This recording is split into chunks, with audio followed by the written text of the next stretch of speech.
The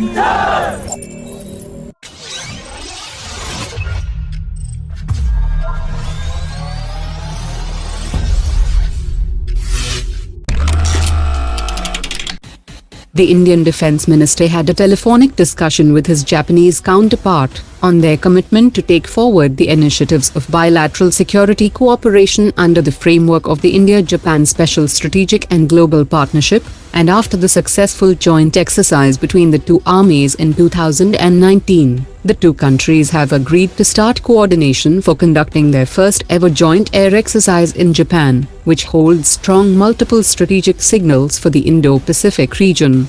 It is also reported that Japan's Mitsubishi could jointly work with Indian companies that have already applied for the FICV and FRCV programs, and India and Japan have also signed an agreement for joint research on the visual simultaneous localization and mapping, global navigation satellite system, and augmentation technology for unmanned ground vehicles. The Defence Ministry has signed a 1,200 crore rupees contract with Tata Power Strategic Engineering Division for the Phase 2 modernization of airfield infrastructure of 37 airfields, after the Phase 1 was completed with the upgrade of 30 airfields. The project will give a boost to over 250 Indian micro, small and medium enterprises, which will be directly benefited from being involved in various activities of this project.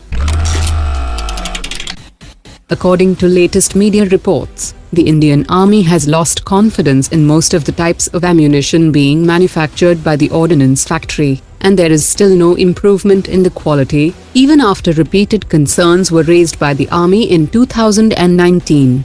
Large quantum of ammunition supplied by Ordnance factory has been found defective during its shelf life, and there is an ammunition-related incident once every week, with the L-70 anti-aircraft systems, T-90 and T-72 tanks as well as the artillery.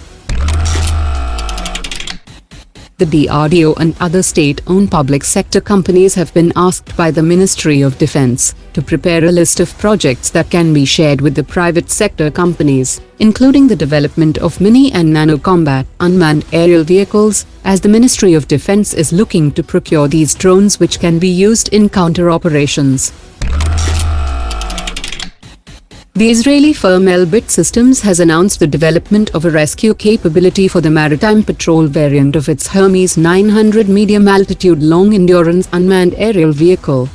It is an interesting development, as India's Adani Defence and Israel's Elbit Systems have already signed a contract to manufacture and offer the Hermes-900 to the Indian Armed Forces, and they will also be available for export.